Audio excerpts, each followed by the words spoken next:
Holmes had been seated for some hours in silence with his long, thin back curved over a chemical vessel in which he was brewing a particularly malodorous product. His head was sunk upon his breast, and he looked from my point of view like a strange, lank bird, with dull gray plumage and a black top knot. "So, Watson," said he, suddenly, "you do not propose to invest in South African securities?" I gave a start of astonishment. Accustomed as I was to Holmes's curious faculties, this sudden intrusion into my most intimate thoughts was utterly inexplicable. "How on earth do you know that?" I asked.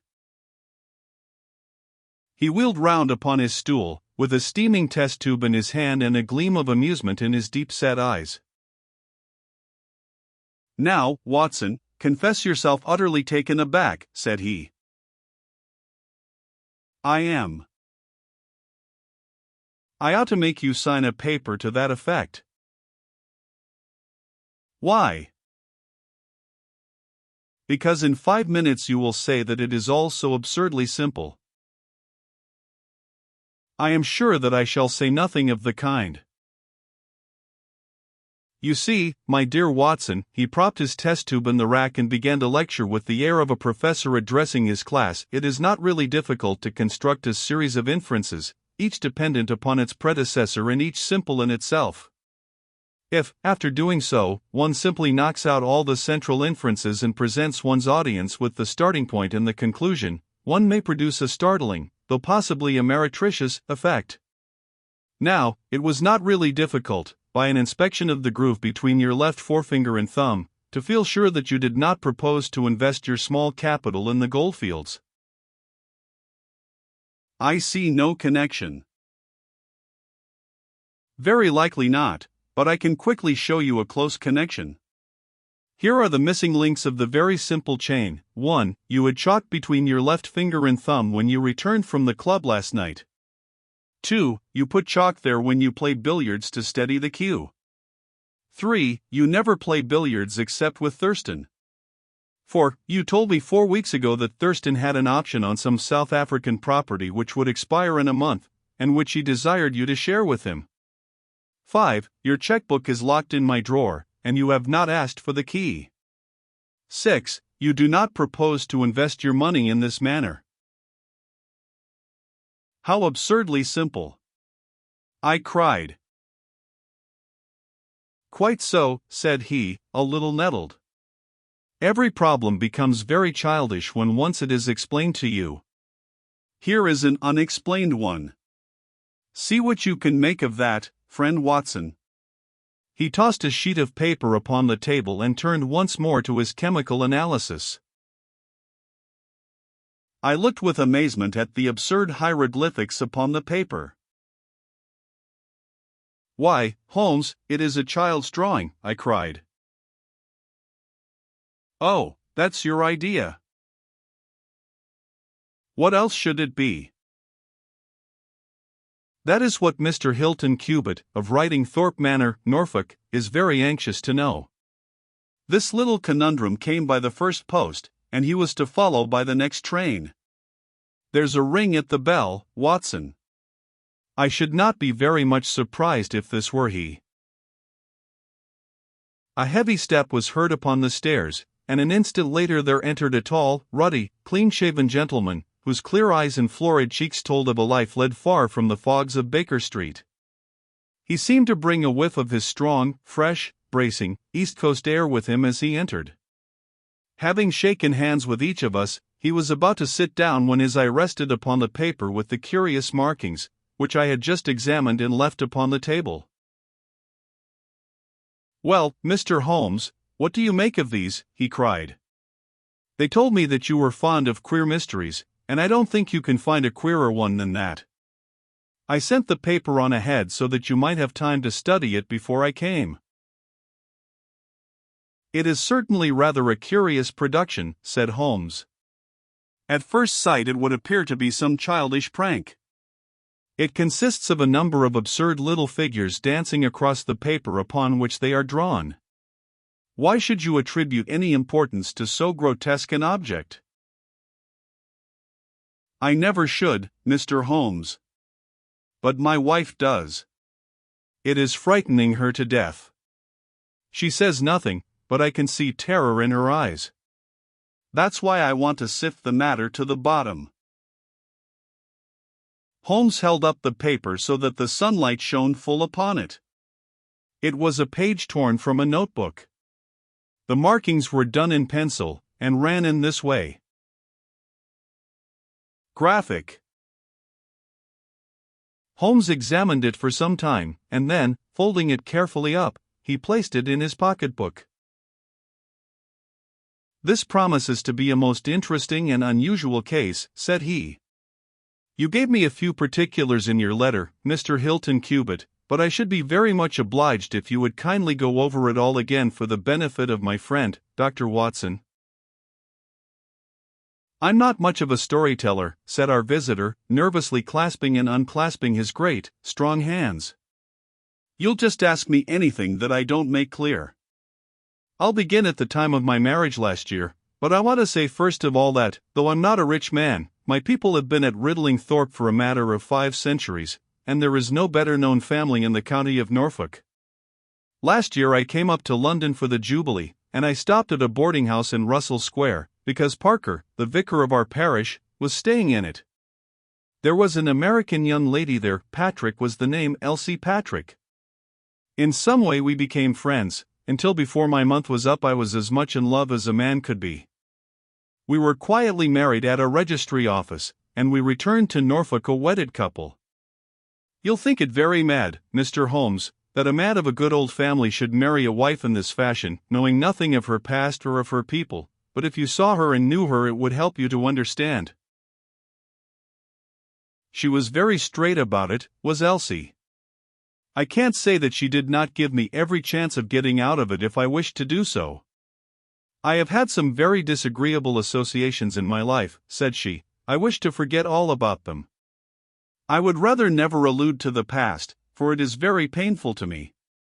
If you take me, Hilton, you will take a woman who has nothing that she need be personally ashamed of, but you will have to be content with my word for it, and to allow me to be silent as to all that passed up to the time when I became yours. If these conditions are too hard, then go back to Norfolk and leave me to the lonely life in which you found me." It was only the day before our wedding that she said those very words to me. I told her that I was content to take her on her own terms, and I have been as good as my word. Well, we have been married now for a year, and very happy we have been. But about a month ago, at the end of June, I saw for the first time signs of trouble. One day my wife received a letter from America. I saw the American stamp. She turned deadly white, read the letter, and threw it into the fire. She made no allusion to it afterwards, and I made none, for a promise is a promise, but she has never known an easy hour from that moment. There is always a look of fear upon her face, a look as if she were waiting and expecting. She would do better to trust me. She would find that I was her best friend. But until she speaks I can say nothing. Mind you, she is a truthful woman, Mr. Holmes, and whatever trouble there may have been in her past life it has been no fault of hers. I am only a simple Norfolk squire, but there is not a man in England who ranks his family honor more highly than I do. She knows it well, and she knew it well before she married me. She would never bring any stain upon it, of that I am sure. Well, now I come to the queer part of my story. About a week ago, it was the Tuesday of last week, I found on one of the windowsills a number of absurd little dancing figures, like these upon the paper. They were scrawled with chalk. I thought that it was the stable boy who had drawn them, but the lad swore he knew nothing about it. Anyhow, they had come there during the night. I had them washed out, and I only mentioned the matter to my wife afterwards. To my surprise she took it very seriously, and begged me if any more came to let her see them. None did come for a week, and then yesterday morning I found this paper lying on the sundial in the garden. I showed it to Elsie, and down she dropped in a dead faint. Since then she has looked like a woman in a dream, half dazed, and with terror always lurking in her eyes. It was then that I wrote and sent the paper to you, Mr. Holmes. It was not a thing that I could take to the police, for they would have laughed at me, but you will tell me what to do. I am not a rich man, but if there is any danger threatening my little woman, I would spend my last copper to shield her." He was a fine creature, this man of the old English soil, simple, straight, and gentle, with his great, earnest blue eyes and broad, comely face. His love for his wife and his trust in her shone in his features. Holmes had listened to his story with the utmost attention, and now he sat for some time in silent thought. "Don't you think, Mr. Cubitt," said he, at last, "that your best plan would be to make a direct appeal to your wife, and to ask her to share her secret with you?" Hilton Cubitt shook his massive head. "A promise is a promise, Mr. Holmes.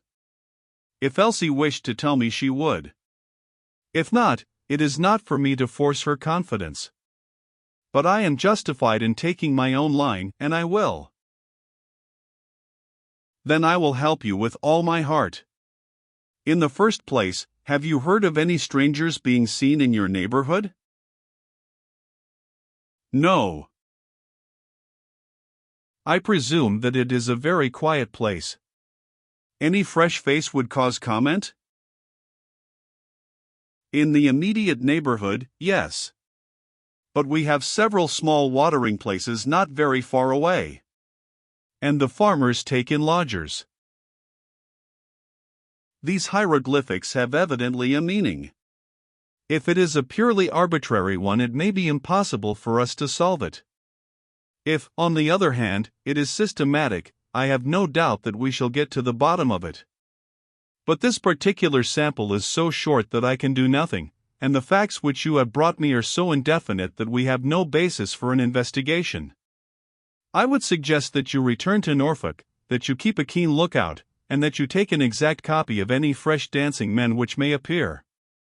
It is a thousand pities that we have not a reproduction of those which were done in chalk upon the windowsill. Make a discreet inquiry also as to any strangers in the neighborhood. When you have collected some fresh evidence, come to me again. That is the best advice which I can give you, Mr. Hilton Cubitt. If there are any pressing fresh developments, I shall be always ready to run down and see you in your Norfolk home." The interview left Sherlock Holmes very thoughtful, and several times in the next few days I saw him take his slip of paper from his notebook and look long and earnestly at the curious figures inscribed upon it. He made no allusion to the affair, however, until one afternoon a fortnight or so later. I was going out when he called me back. "You had better stay here, Watson." "Why?" "Because I had a wire from Hilton Cubitt this morning. You remember Hilton Cubitt, of the dancing men? He was to reach Liverpool Street at 1:20. He may be here at any moment. I gather from his wire that there have been some new incidents of importance." We had not long to wait, for our Norfolk squire came straight from the station as fast as a hansom could bring him. He was looking worried and depressed, with tired eyes and a lined forehead. "It's getting on my nerves, this business, Mr. Holmes," said he, as he sank, like a wearied man, into an armchair. "It's bad enough to feel that you are surrounded by unseen, unknown folk, who have some kind of design upon you, but when, in addition to that, you know that it is just killing your wife by inches, then it becomes as much as flesh and blood can endure. She's wearing away under it, just wearing away before my eyes." "Has she said anything yet?" "No, Mr. Holmes, she has not. And yet there have been times when the poor girl has wanted to speak, and yet could not quite bring herself to take the plunge. I have tried to help her, but I dare say I did it clumsily, and scared her off from it. She has spoken about my old family, and our reputation in the county, and our pride in our unsullied honor, and I always felt it was leading to the point, but somehow it turned off before we got there." "But you have found out something for yourself?" "A good deal, Mr. Holmes. I have several fresh dancing men pictures for you to examine, and, what is more important, I have seen the fellow." "What, The man who draws them? Yes, I saw him at his work. But I will tell you everything in order. When I got back after my visit to you, the very first thing I saw next morning was a fresh crop of dancing men. They had been drawn in chalk upon the black wooden door of the tool house, which stands beside the lawn in full view of the front windows. I took an exact copy, and here it is. He unfolded a paper and laid it upon the table. Here is a copy of the hieroglyphics. Graphic. Excellent, said Holmes. Excellent. Pray continue. When I had taken the copy, I rubbed out the marks, but 2 mornings later a fresh inscription had appeared. I have a copy of it here. Graphic. Holmes rubbed his hands and chuckled with delight. Our material is rapidly accumulating, said he. 3 days later a message was left scrawled upon paper, and placed under a pebble upon the sundial. Here it is. The characters are, as you see, exactly the same as the last one. After that I determined to lie in wait, so I got out my revolver and I sat up in my study, which overlooks the lawn and garden. About 2 in the morning I was seated by the window, all being dark save for the moonlight outside, when I heard steps behind me, and there was my wife in her dressing gown. She implored me to come to bed. I told her frankly that I wished to see who it was who played such absurd tricks upon us. She answered that it was some senseless practical joke, and that I should not take any notice of it. If it really annoys you, Hilton, we might go and travel, you and I, and so avoid this nuisance. What, be driven out of our own house by a practical joker, said I, why, we should have the whole county laughing at us. Well, come to bed, said she, and we can discuss it in the morning. Suddenly, as she spoke, I saw her white face grow whiter yet in the moonlight, and her hand tightened upon my shoulder. Something was moving in the shadow of the tool house. I saw a dark, creeping figure which crawled round the corner and squatted in front of the door.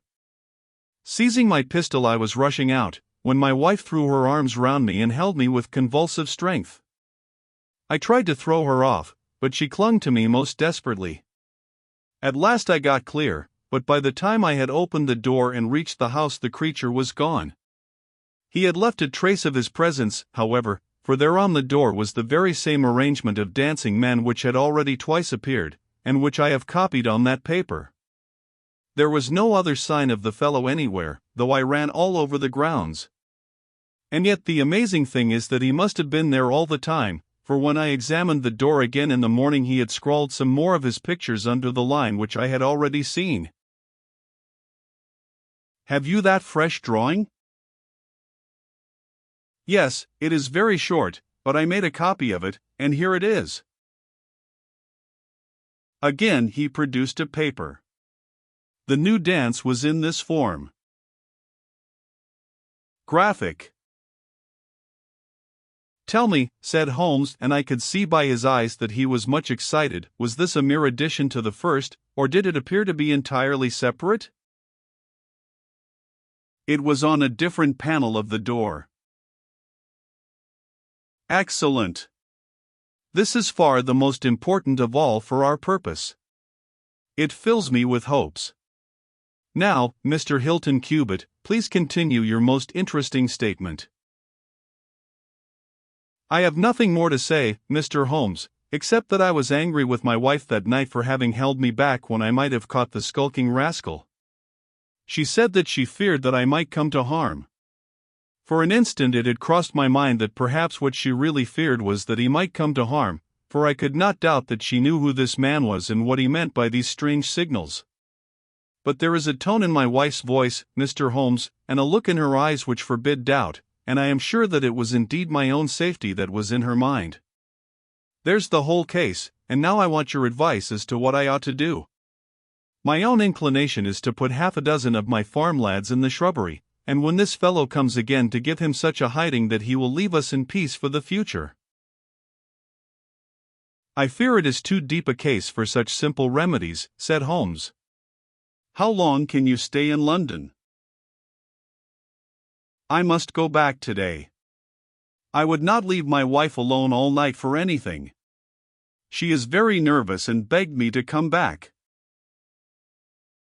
I dare say you are right. But if you could have stopped, I might possibly have been able to return with you in a day or two.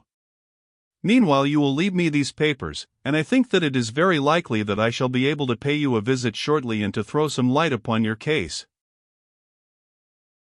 Sherlock Holmes preserved his calm professional manner until our visitor had left us, although it was easy for me, who knew him so well, to see that he was profoundly excited.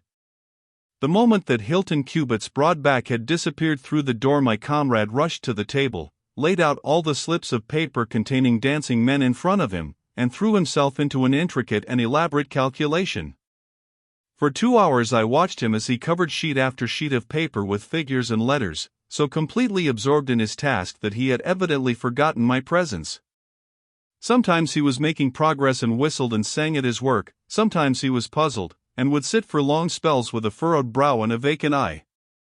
Finally he sprang from his chair with a cry of satisfaction, and walked up and down the room rubbing his hands together. Then he wrote a long telegram upon a cable form. If my answer to this is as I hope, you will have a very pretty case to add to your collection, Watson, said he.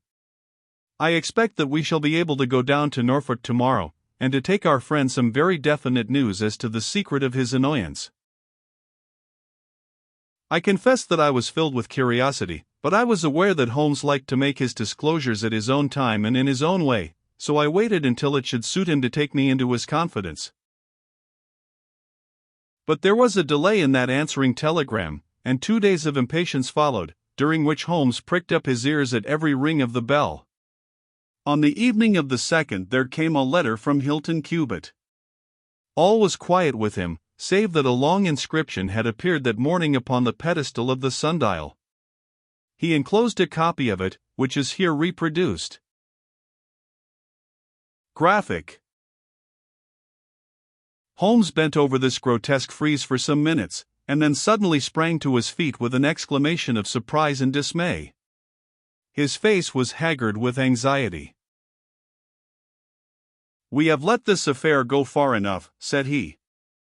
"Is there a train to North Walsham tonight?" I turned up the timetable.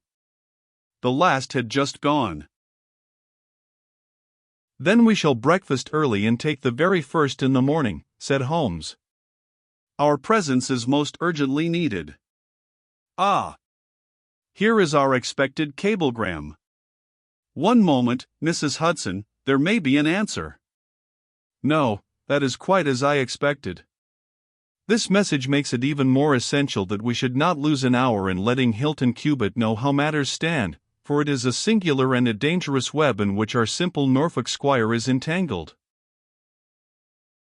So, indeed, it proved, and as I come to the dark conclusion of a story which had seemed to me to be only childish and bizarre, I experience once again the dismay and horror with which I was filled. Would that I had some brighter ending to communicate to my readers, but these are the chronicles of fact, and I must follow to their dark crisis the strange chain of events which for some days made Riddlingthorpe Manor a household word through the length and breadth of England. We had hardly alighted at North Walsham, and mentioned the name of our destination, when the station master hurried towards us. "I suppose that you are the detectives from London," said he. A look of annoyance passed over Holmes's face. "What makes you think such a thing?" "Because Inspector Martin from Norwich has just passed through." "But maybe you are the surgeons." "She's not dead, or wasn't by last accounts." "You may be in time to save her yet, though it be for the gallows." Holmes's brow was dark with anxiety. "We are going to Riddlingthorpe Manor," said he, "but we have heard nothing of what is passed there." "It's a terrible business," said the station master.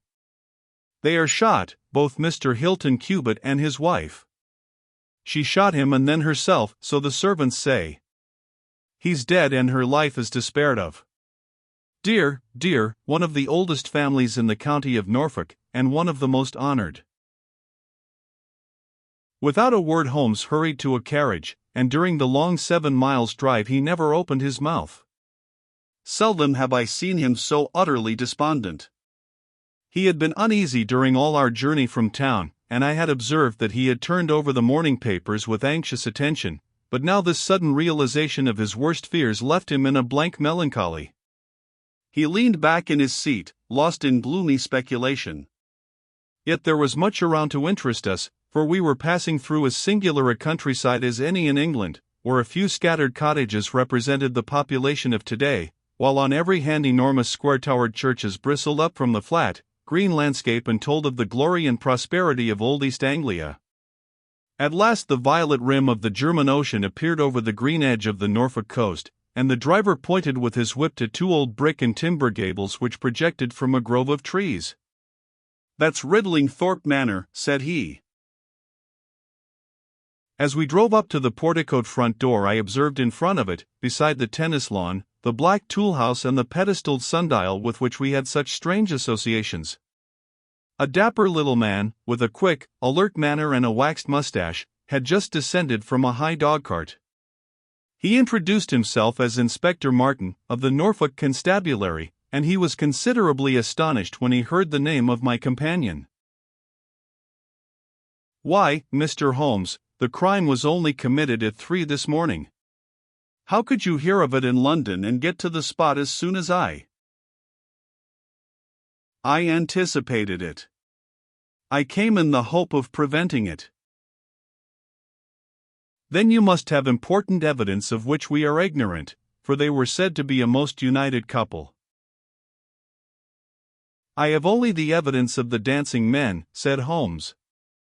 "I will explain the matter to you later.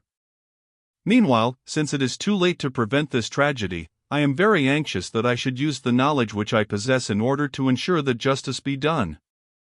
Will you associate me in your investigation, or will you prefer that I should act independently?" "I should be proud to feel that we were acting together, Mr. Holmes," said the inspector, earnestly. "In that case I should be glad to hear the evidence and to examine the premises without an instant of unnecessary delay." Inspector Martin had the good sense to allow my friend to do things in his own fashion, and contented himself with carefully noting the results. The local surgeon, an old, white-haired man, had just come down from Mrs. Hilton Cubitt's room, and he reported that her injuries were serious, but not necessarily fatal. The bullet had passed through the front of her brain, and it would probably be some time before she could regain consciousness. On the question of whether she had been shot or had shot herself he would not venture to express any decided opinion. Certainly the bullet had been discharged at very close quarters. There was only the one pistol found in the room, 2 barrels of which had been emptied. Mr. Hilton Cubitt had been shot through the heart.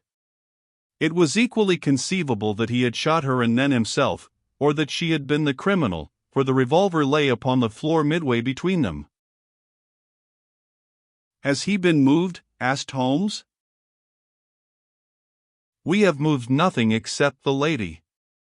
We could not leave her lying wounded upon the floor." "How long have you been here, doctor?" "Since 4 o'clock. "Anyone else?" "Yes, the constable here." "And you have touched nothing?" "Nothing." "You have acted with great discretion. Who sent for you?" "The housemaid, Saunders." "Was it she who gave the alarm?" "She and Mrs. King, the cook." "Where are they now?" "In the kitchen, I believe." "Then I think we had better hear their story at once." The old hall, oak-paneled and high-windowed, had been turned into a court of investigation.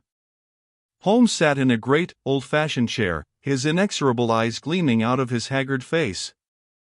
I could read in them a set purpose to devote his life to this quest until the client whom he had failed to save should at last be avenged.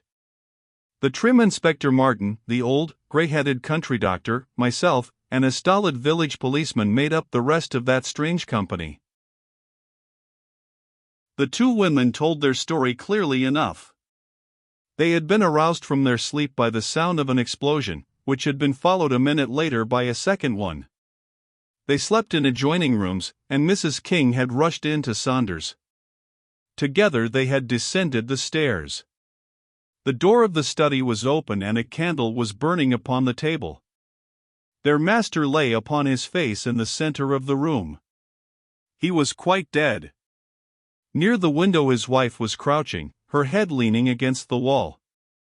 She was horribly wounded, and the side of her face was red with blood.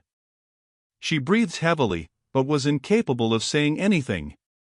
The passage, as well as the room, was full of smoke and the smell of powder. The window was certainly shut and fastened upon the inside. Both women were positive upon the point. They had at once sent for the doctor and for the constable. Then, with the aid of the groom and the stable boy, they had conveyed their injured mistress to her room. Both she and her husband had occupied the bed. She was clad in her dress, he in his dressing gown, over his night clothes. Nothing had been moved in the study. So far as they knew, there had never been any quarrel between husband and wife. They had always looked upon them as a very united couple. These were the main points of the servants' evidence. In answer to Inspector Martin, they were clear that every door was fastened upon the inside, and that no one could have escaped from the house. In answer to Holmes, they both remembered that they were conscious of the smell of powder from the moment that they ran out of their rooms upon the top floor. "I commend that fact very carefully to your attention," said Holmes to his professional colleague. "And now I think that we are in a position to undertake a thorough examination of the room." The study proved to be a small chamber, lined on three sides with books, and with a writing table facing an ordinary window, which looked out upon the garden. Our first attention was given to the body of the unfortunate squire, whose huge frame lay stretched across the room. His disordered dress showed that he had been hastily aroused from sleep. The bullet had been fired at him from the front, and had remained in his body after penetrating the heart. His death had certainly been instantaneous and painless. There was no powder marking either upon his dressing gown or on his hands. According to the country surgeon, the lady had stains upon her face, but none upon her hand. "The absence of the latter means nothing, though its presence may mean everything," said Holmes. "Unless the powder from a badly fitting cartridge happens to spurt backwards, one may fire many shots without leaving a sign. I would suggest that Mr. Cubitt's body may now be removed. I suppose, Doctor, you have not recovered the bullet which wounded the lady?" "A serious operation will be necessary before that can be done. But there are still 4 cartridges in the revolver. 2 have been fired in 2 wounds inflicted, so that each bullet can be accounted for." "So it would seem," said Holmes. "Perhaps you can account also for the bullet which has so obviously struck the edge of the window?" He had turned suddenly, and his long, thin finger was pointing to a hole which had been drilled right through the lower window sash about an inch above the bottom. "By George!" cried the inspector. "However did you see that?" "Because I looked for it." "Wonderful," said the country doctor. "You are certainly right, sir. Then a third shot has been fired, and therefore a third person must have been present. But who could that have been, and how could he have got away?" "That is the problem which we are now about to solve," said Sherlock Holmes. "You remember, Inspector Martin, when the servants said that on leaving their room they were at once conscious of a smell of powder, I remarked that the point was an extremely important one?" "Yes, sir, but I confess I did not quite follow you." It suggested that at the time of the firing the window as well as the door of the room had been open. Otherwise the fumes of powder could not have been blown so rapidly through the house. A draft in the room was necessary for that. Both door and window were only open for a very short time, however. How do you prove that? Because the candle has not guttered. Capital, cried the inspector. Capital. Feeling sure that the window had been open at the time of the tragedy, I conceived that there might have been a third person in the affair, who stood outside this opening and fired through it. Any shot directed at this person might hit the sash. I looked, and there, sure enough, was the bullet mark. But how came the window to be shut and fastened? The woman's first instinct would be to shut and fasten the window. But, hello! What is this? It was a lady's handbag which stood upon the study table, a trim little handbag of crocodile skin and silver. Holmes opened it and turned the contents out. There were 20 50-pound notes of the Bank of England, held together by an India rubber band, nothing else. This must be preserved, for it will figure in the trial, said Holmes, as he handed the bag with its contents to the inspector. It is now necessary that we should try to throw some light upon this third bullet, which has clearly, from the splintering of the wood, been fired from inside the room. I should like to see Mrs. King, the cook, again. You said, Mrs. King, that you were awakened by a loud explosion. When you said that, did you mean that it seemed to you to be louder than the second one? Well, sir, it wakened me from my sleep, and so it is hard to judge. But it did seem very loud. You don't think that it might have been 2 shots fired almost at the same instant? I am sure I couldn't say, sir. I believe that it was undoubtedly so. I rather think, Inspector Martin, that we have now exhausted all that this room can teach us. If you will kindly step round with me, we shall see what fresh evidence the garden has to offer. A flower bed extended up to the study window, and we all broke into an exclamation as we approached it. The flowers were trampled down, and the soft soil was imprinted all over with footmarks. Large, masculine feet they were, with peculiarly long, sharp toes. Holmes hunted about among the grass and leaves like a retriever after a wounded bird. Then, with a cry of satisfaction, he bent forward and picked up a little brazen cylinder. I thought so, said he. The revolver had an ejector, and here is the third cartridge. I really think, Inspector Martin, that our case is almost complete. The country inspector's face had shown his intense amazement at the rapid and masterful progress of Holmes's investigation. At first he had shown some disposition to assert his own position, but now he was overcome with admiration and ready to follow without question wherever Holmes led. Whom do you suspect? He asked. I'll go into that later. There are several points in this problem which I have not been able to explain to you yet. Now that I have got so far, I had best proceed on my own lines, and then clear the whole matter up once and for all. Just as you wish, Mr. Holmes, so long as we get our man. I have no desire to make mysteries, but it is impossible at the moment of action to enter into long and complex explanations. I have the threads of this affair all in my hand.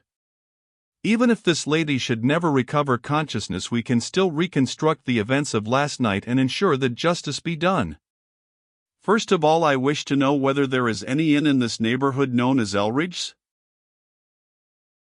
The servants were cross-questioned, but none of them had heard of such a place. The stable boy threw a light upon the matter by remembering that a farmer of that name lived some miles off in the direction of East Ruston. Is it a lonely farm? Very lonely, sir. Perhaps they have not heard yet of all that happened here during the night? Maybe not, sir. Holmes thought for a little and then a curious smile played over his face. Saddle a horse, my lad, said he. I shall wish you to take a note to Elridge's farm. He took from his pocket the various slips of the dancing men. With these in front of him he worked for some time at the study table. Finally he handed a note to the boy, with directions to put it into the hands of the person to whom it was addressed, and especially to answer no questions of any sort which might be put to him. I saw the outside of the note, addressed in straggling, irregular characters, very unlike Holmes's usual precise hand. It was consigned to Mr. Abe Slaney, Elridge's Farm, East Ruston, Norfolk. I think, Inspector, Holmes remarked, that you would do well to telegraph for an escort, as, if my calculations prove to be correct, you may have a particularly dangerous prisoner to convey to the county jail. The boy who takes this note could no doubt forward your telegram. If there is an afternoon train to town, Watson, I think we should do well to take it, as I have a chemical analysis of some interest to finish, and this investigation draws rapidly to a close. When the youth had been dispatched with the note, Sherlock Holmes gave his instructions to the servants. If any visitor were to call asking for Mrs. Hilton Cubitt, no information should be given as to her condition, but he was to be shown at once into the drawing-room. He impressed these points upon them with the utmost earnestness. Finally he led the way into the drawing-room with the remark that the business was now out of our hands, and that we must while away the time as best we might until we could see what was in store for us. The doctor had departed to his patients, and only the inspector and myself remained. I think that I can help you to pass an hour in an interesting and profitable manner, said Holmes, drawing his chair up to the table and spreading out in front of him the various papers upon which were recorded the antics of the dancing men. As to you, friend Watson, I owe you every atonement for having allowed your natural curiosity to remain so long unsatisfied. To you, Inspector, the whole incident may appeal as a remarkable professional study. I must tell you first of all the interesting circumstances connected with the previous consultations which Mr. Hilton Cubitt has had with me in Baker Street. He then shortly recapitulated the facts which have already been recorded. I have here in front of me these singular productions, at which one might smile had they not proved themselves to be the forerunners of so terrible a tragedy.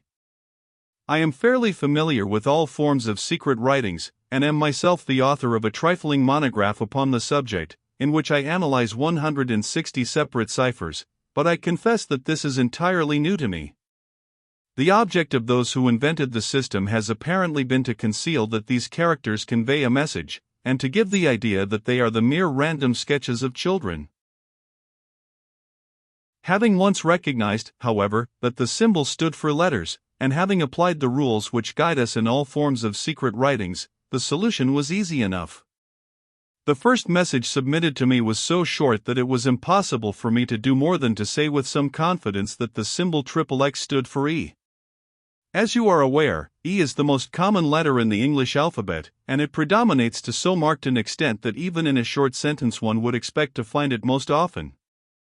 Out of 15 symbols in the first message 4 were the same, so it was reasonable to set this down as E. It is true that in some cases the figure was bearing a flag and in some cases not, but it was probable from the way in which the flags were distributed that they were used to break the sentence up into words. I accepted this as a hypothesis, and noted that E was represented by XXX. But now came the real difficulty of the inquiry. The order of the English letters after E is by no means well marked, and any preponderance which may be shown in an average of a printed sheet may be reversed in a single short sentence. Speaking roughly, T, A, O, I, N, S, H, R, D, and L are the numerical order in which letters occur, but T, A, O, and I are very nearly abreast of each other, and it would be an endless task to try each combination until a meaning was arrived at. I, therefore, waited for fresh material. In my second interview with Mr. Hilton Cubitt he was able to give me 2 other short sentences and one message, which appeared, since there was no flag, to be a single word. Here are the symbols. Now, in the single word I have already got the two e's coming second and fourth in a word of 5 letters. It might be sever, or lever, or never. There can be no question that the latter as a reply to an appeal is far the most probable, and the circumstances pointed to its being a reply written by the lady. Accepting it as correct, we are now able to say that the symbols XXX stand respectively for N, V, and R. Even now I was in considerable difficulty, but a happy thought put me in possession of several other letters. It occurred to me that if these appeals came, as I expected, from someone who had been intimate with the lady in her early life, a combination which contained 2 e's with 3 letters between might very well stand for the name Elsie. On examination I found that such a combination formed the termination of the message, which was 3 times repeated. It was certainly some appeal to Elsie. In this way I had got my L, S, and I. But what appeal could it be? There were only 4 letters in the word which preceded Elsie, and it ended in E. Surely the word must be come. I tried all other 4 letters ending in E, but could find none to fit the case. So now I was in possession of C, O, and M, and I was in a position to attack the first message once more, dividing it into words and putting dots for each symbol which was still unknown. So treated, it worked out in this fashion.